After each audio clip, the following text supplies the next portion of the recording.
नमस्कार दोस्तों, मैं हूं भरत कुमार पटेल गुजरात मेहसाणा से। और आपके बीच में एक बार फिर से एक नई बात रखने के लिए आया हूं। बहुत सारे लोग जब हम अपने जो बिजनेस है डायरेक्ट सेलिंग का, वो लोगों को जब दिखाते हैं तब लोग मतलब कि मना करते हैं। कुछ लोग मतलब कि उसको बोलते हैं कि चेन सिस्टम, कुछ लोग उसको बोलते हैं कि ये MLM है, कुछ लोगों को लगता है कि ये लोगों को जोड़ने का काम है। और उनको सच में बताएं ना तो विश्वास ही नहीं है कि ये लोगों को जोड़ के मतलब कि इतनी तरक्की कर सके। उन लोगों को भरोसा ही नहीं है, उन लोगों को मालूम ही नहीं है कि आज के युग के अंदर डायरेक्ट सेलिंग के अंदर भी कुछ बड़ा मतलब कि लेवल हासिल कर सकते हैं, बड़े पैसे भी कमा सकते हैं। उन लोगों को मालूम ही नहीं। क्यों? क्योंकि उन लोगों ने देखा ही नहीं है। उन लोगों को लगता है कि आज के युग के अंदर पैसे कमाने के लिए सिर्फ पैसा ही लगाना जरूरी है। उनको लगता है कि आज के युग के अंदर बहुत ज़्यादा एजुकेशन है तभी मतलब कि ज़्यादा पैसा कमा सकते हैं। लेकिन आज बताऊं मैं तो बहुत कम पढ़े लिखे भी इस बिजनेस में सक्सेस है। डायरेक्ट सेलिंग में बहुत ज़्यादा पैसा लगाने की ज़रूरत नहीं है तो भी लोग मतलब कि सक्सेस है डायरेक्ट सेलिंग के अंदर। डायरेक्ट सेलिंग में बहुत सारे लोग बोलते हैं कि मेरे पास मतलब कि बाइक लाने का पैसा नहीं था तो भी आज मैं मतलब कि एक अच्छी गाड़ी लेके घूम रहा हूँ।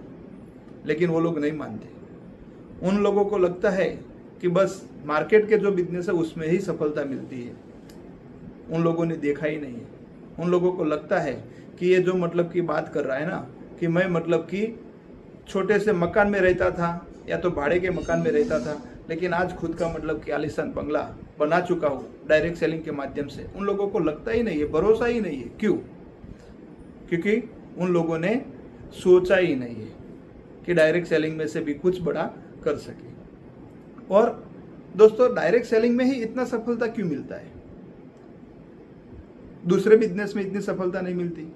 क्योंकि डायरेक्ट सेलिंग एक ऐसा बिजनेस है कि लोगों को मदद करने का बिजनेस है। जो दूसरे का मतलब कि अच्छा सोचता है ना, उसका हमेशा के लिए अच्छा ही होता है।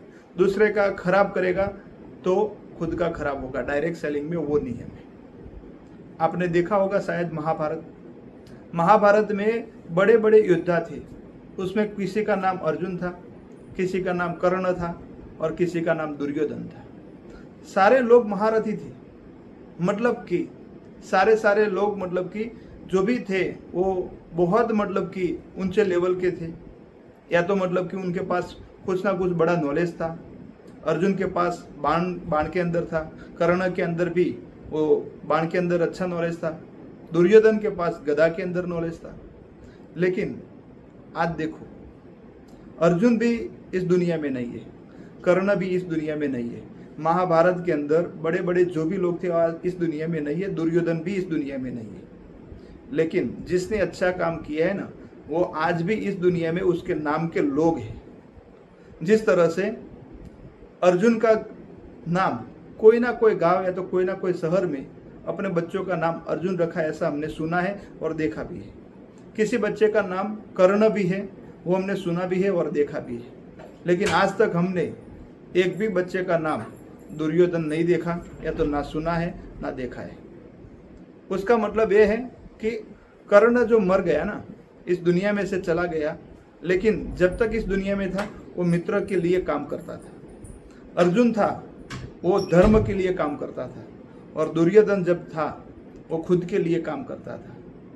मतलब कि जब तक आप खुद का सोचोगे ना, तब तक कुछ भी मतलब कि नहीं पाओगे। दूसरे के लिए अच्छा करना चाहोगे ना, तो ही मतलब कि आपको सफलता मिलेगी।